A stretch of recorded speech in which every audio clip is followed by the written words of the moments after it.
مرحبا، كيفكن؟ إن شاء الله كل شي تمام. أنا مها وهيدي الشانل لكل الأشخاص يلي عم يتعلموا عربي وبيحبوا يسمعوا شي بالعربي باللهجة اللبنانية.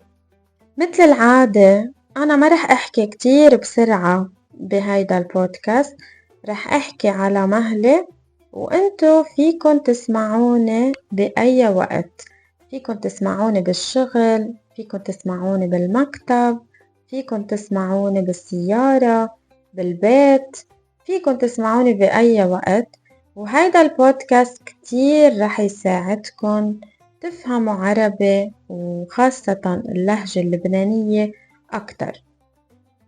موضوعنا لليوم حلو بالنسبة لإلي حلو، ويمكن بالنسبة لإلكن يكون شوي غريب. أنا رح خبركن اليوم عن اللبنانية، رح خبركن عن لبنان. بلبنان نحنا عادة منجيب خادمة عالبيت أو لا. شو يعني خادمة؟ خادمة هي الشخص يلي بيساعدنا بالبيت بكل شي.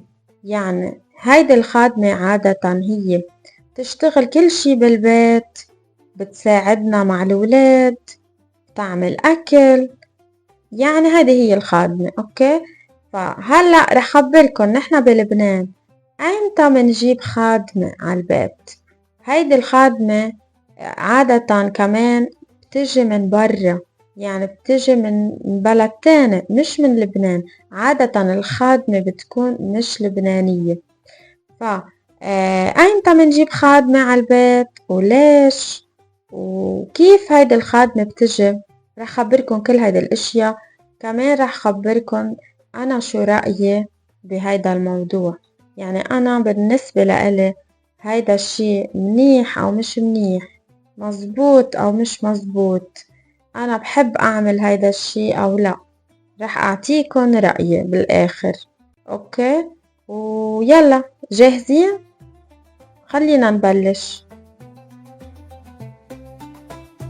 أول شي أكيد رح خبركن إذا اللبنانية بيجيبوا خادمة عالبيت أو لا. اللبنانية بيجيبوا شخص من برا ليعيش معهم بالبيت دايما كرمال يساعدهم. الجواب هو ايه. بس لازم قلكن، لازم خبركن انه من زمان يعني من شي 10 سنين يمكن، يعني مش كتير زمان، هيدا الشي كان كتير موجود أكتر بكتير من هلأ. كان في كتير ناس عندهم خادمة، كتير عيال كانوا يجيبوا خادمة عالبيت، وهيدي الخادمة كانت تعيش معهم دايما كل يوم، بتعيش معهم بالبيت وبتساعدهم بكل شي. هلأ ليش هلأ ما في كتير خادمات مثل قبل؟ لأنه من 5 سنين تقريبا صار بلبنان مشكلة العملة اللبنانية. شو يعني مشكلة الليرة اللبنانية؟ يعني الليرة اللبنانية صارت ولا شي بالنسبة للدولار، كتير خسرت من قيمتها. وهيدول الخادمات أكيد هن أجانب مش لبنانية، فهن بياخدوا مصاري بالدولار. يعني هن بيقبضوا المصاري أو بيقبضوا المعاش كل شهر بالدولار. فعشان هيك في كتير عيال بطلت قادرة انه تجيب خادمة، لأنه ما بتقدر تدفع لهيدي الخادمة بالدولار. فعشان هيك هلأ ما في كتير. بس هلأ بلبنان يعني هيدي المشكلة صارت من شي 5 سنين أو 6 سنين، فهلأ شوي شوي كل شي عم يرجع مثل ما كان، يعني كل شي عم يرجع مثل قبل. وعشان هيك هلأ بلشنا نشوف أكتر وأكتر عيال عم بيجيبوا خدمات عالبيت. تمام. وأنا يعني بصراحة من هون اجت فكرة هيدا البودكاست. أنا شفت رفيقتي من شي أسبوعين وتفاجأت لما شفتها لأنه هي جابت خادمة جديدة على بيتها. ما بعرف ليش أنا تفاجأت، يعني تفاجأت، حسيت هيدا الشي غريب، أو يعني ما كنت بعرف إنه هي عندها خادمة ببيتها. ففكرت شوي بالموضوع وقلت ليش ما بنحكي عن هيدا الموضوع، لأنه هيدا الموضوع حلو بالنسبة لإلي، حلو. فهيدي أول فكرة. اللبنانية، في كتير لبنانية عندهم خادمة بالبيت، ما عندهم مشكلة بهيدا الموضوع. وهلأ رح خبركن أيمتى اللبنانية بيجيبوا خادمة وليش. أوكي. هلأ أكيد الخادمة مش شي ضروري، يعني منه شي كتير ضروري بالبيت. شو يعني ضروري؟ يعني أنا بقدر أعيش ببيتي بدون خادمة، بقدر أعيش بدون خادمة. ما بقدر أعيش بدون أكل، ما بقدر أعيش بدون بيت، بس بقدر أعيش بدون خادمة. هيدا الشي مش ضروري. بس عشان هيك مين هن الأشخاص يلي بيجيبوا خادمة؟ عادة هن الأشخاص يلي معهم مصاري، أو ممكن آم، يعني هن من طبقة العالية أو الطبقة الغنية بالبلد. أو يعني هيدي أول احتمال. أول شي، يا بيجيبوا خادمة إذا معهم مصاري كتير وبيقدروا يجيبوا خادمة أو إذا هن عن جد بحاجة لهيدي الخادمة. شو يعني عن جد بحاجة؟ يعني هن لازم يكون عندن حدا بالبيت ليساعدن. يعني مثلا ممكن إذا شخص كبير بالعمر وعايش بالبيت لحاله، وهو بحاجة لحدا يساعده بالبيت، بشغل البيت، بالأكل، بكل شي، فممكن ممكن يجيب خادمة. أوكي. فيعني شو بتعمل الخادمة؟ شو بتعمل؟ أكيد هيدي الخادمة بتشتغل كل شي بالبيت، يعني بتنظف البيت، بتغسل التياب، بتجلي الصحون، بتعمل أكل، وكمان بتساعد الأم مع الولاد. أوكي. يعني ممكن هي كمان تقضي وقت مع الولاد، ومثلا تعمل ولاد، يعني الولاد ممكن كمان ياكلوا مع هيدي الخادمة. يعني هيدي الخادمة بتشتغل كل شي. أوكي. كمان لازم خبركن انه عادة الام يلي بتشتغل ممكن تفكر تجيب خادمة اكتر من الام يلي ما بتشتغل، لانه اكيد الام يلي بتشتغل عادة بتكون مشغولة كتير، ما عندها وقت، بترجع من الشغل تعبانة ولازم تهتم بالولاد. عشان هيك أكتر شي عادة الأم يلي بتشتغل ممكن تجيب خادمة على البيت. بس كمان في ناس ما بيشتغلوا، يعني في نسوان ما بيشتغلوا، هن ما بيروحوا على الشغل وما عندهم شغل، وكمان بيجيبوا خادمة. هلأ يمكن هيدي الفكرة تكون شوي غريبة. أنا بالنسبة لإلي صراحة غريبة شوي، إنه هيدا الشخص إذا هو ما بيشتغل، يعني شو عم يعمل بالنهار؟ ليش ما عنده وقت هو يهتم ببيته؟ ليش ما عنده وقت ينظف؟ أو ليش ما عنده وقت لأولاده؟ بقى الجواب على هيدا السؤال هو كمان لازم تعرفوا إنه بلبنان هيدي الخادمة أوقات هي بتكون رمز. شو يعني رمز؟ يعني هي بترمز لوضع العيلة.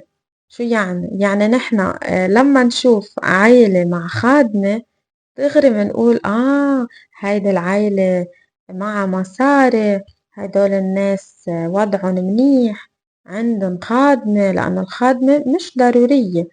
أوكي. فهيدي هي الفكرة. يمكن في كتير ناس بتحب تجيب خادمة كمان عشان الناس تشوفها بهيدي الطريقة، يعني عشان الناس تقول إنه هيدي العيلة غنية، هيدي العيلة مهمة، عندن خادمة. يعني في ناس بتفكر بهيدي الطريقة بلبنان، أوكي؟ فيعني لازم خبركن إنه هيدي الخادمة بتعيش مع العيلة بنفس البيت. عادة بيكون عندها غرفة صغيرة لإلها، أكيد يعني على القليلة تخت وخزانة، أوكي. التخت لتنام على التخت بالليل، والخزانة لتحط كل أغراضها وتيابها بالخزانة. فعشان هيك هي ما عندها دوام. شو يعني ما عندها دوام؟ يعني هي بتشتغل كل النهار، ما بتشتغل يعني من الصبح للساعة 5 وبعد ال5 هي بتخلص شغل وخلص. لا، هي كل نهار بتشتغل، يعني بتشتغل شوي وبترتاح، تشتغل وبترتاح. إذا حدا بالعيلة طلب منها شي هي لازم تعمله لو بأي وقت، أوكي.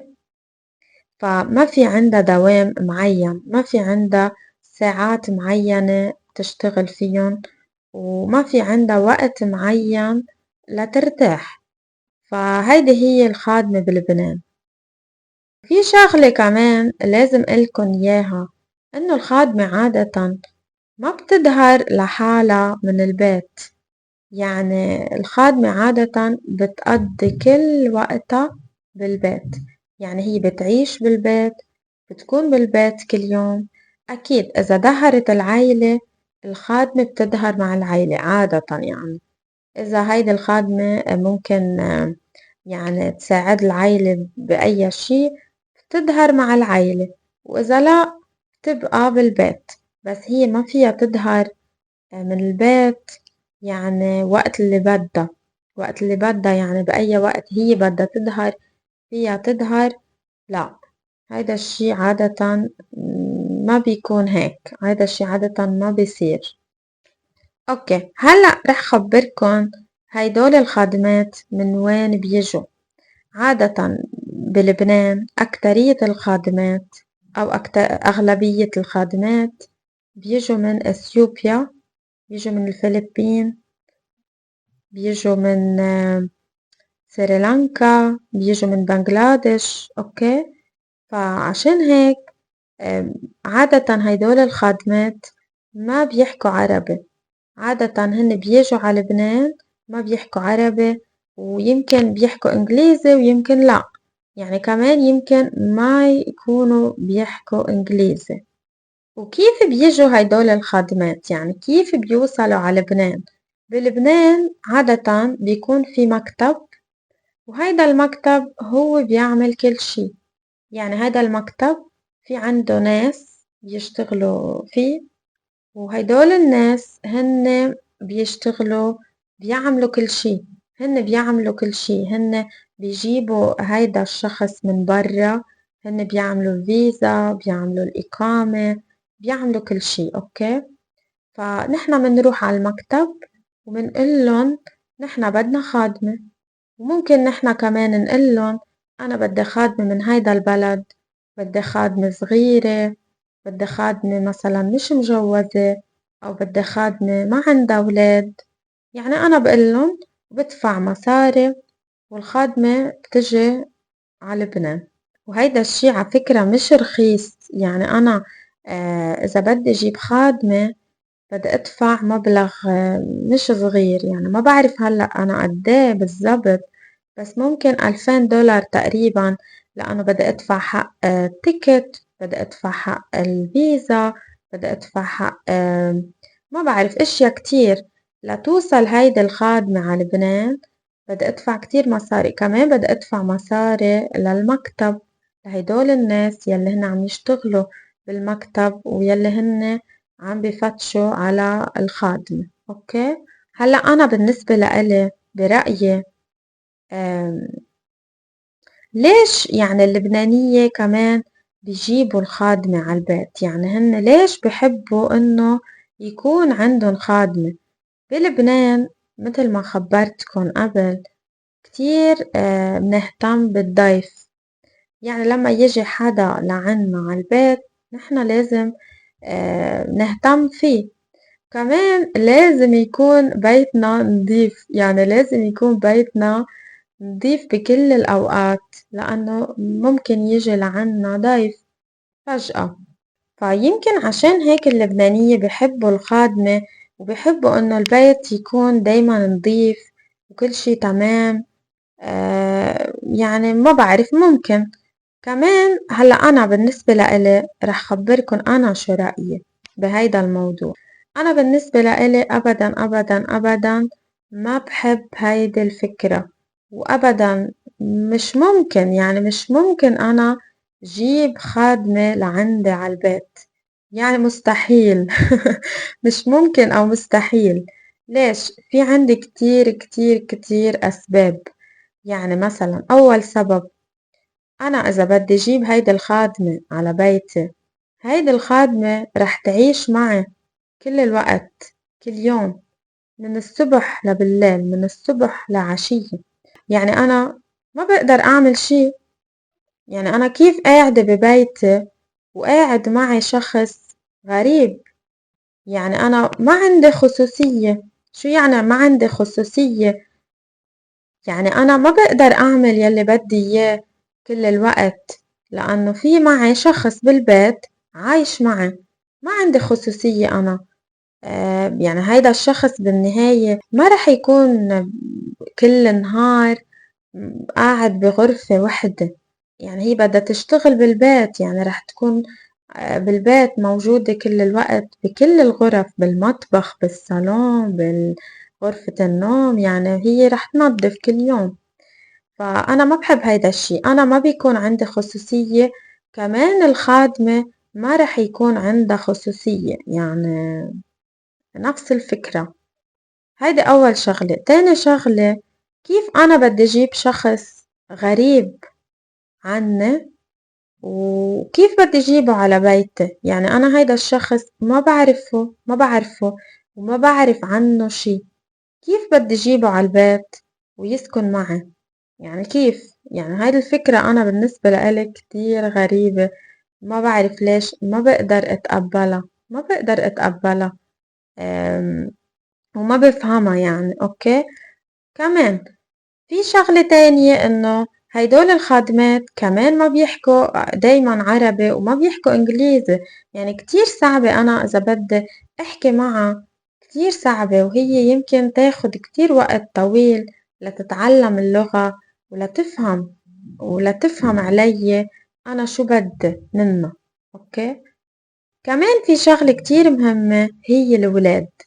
يعني إذا الخادمة عم بتقضي وقت مع الولاد أكتر من الأهل، فالولاد ممكن يصيروا يعني يحبوا الخادمة أكتر من الأهل، أو ممكن هن يتعودوا على الخادمة أكتر من الأهل، وممكن هن يقضوا وقت مع الخادمة أكتر من الأهل. كمان ممكن يتعلقوا بالخادمة، يعني يصير في علاقة قريبة بينهم وبين الخادمة. كمان هيدا بالنسبة لإلي أنا غريب يعني ومش حلو. أوكي. وشو كمان بعد بدي أخبركن؟ كمان أنا بالنسبة لإلي ما بحب هيدا الشي، لأنه بالنهاية هيدي الخادمة هي شخص، يعني هي إنسان، وهي إنسان مثلها مثلي، نحنا مثل بعض. يعني ليش هي بدها تجي لعندي لتخدمني؟ هلا أوكي، بعرف إنه هيدا شغل، وبعرف إنه هي عم تشتغل وما عندها مشكلة بالموضوع، بس أنا بالنسبة لإلي هيدا الشغل مش حلو، لأنه هي يعني ما عندها حرية.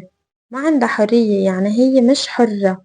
هي ما بتقدر تظهر وقت اللي بدها، ما بتقدر تروح على محل، هي لازم تبقى بالبيت كل الوقت.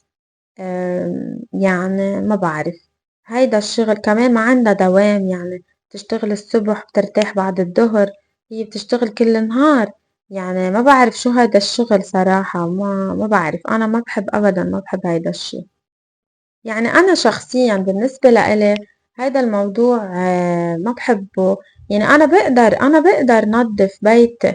يعني أنا لو قد ما كنت مشغولة، يعني لو كنت مشغولة كتير كل الوقت، أنا بقدر نظف بيتي. يعني ليش بدي أجيب شخص ليعيش معي لينظف بيتي، لينظف لي بيتي. ليش؟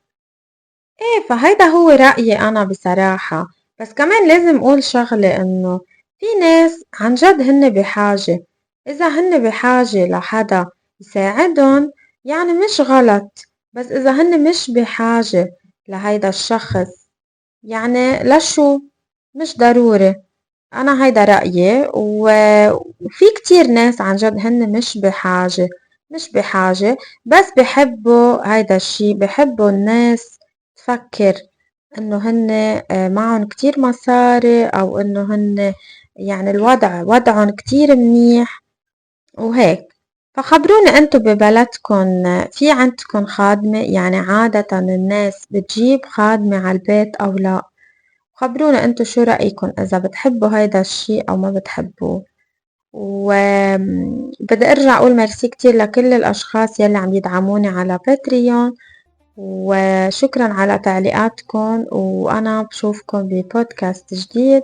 ان شاء الله نهاركم اليوم يكون حلو، ومع السلامة.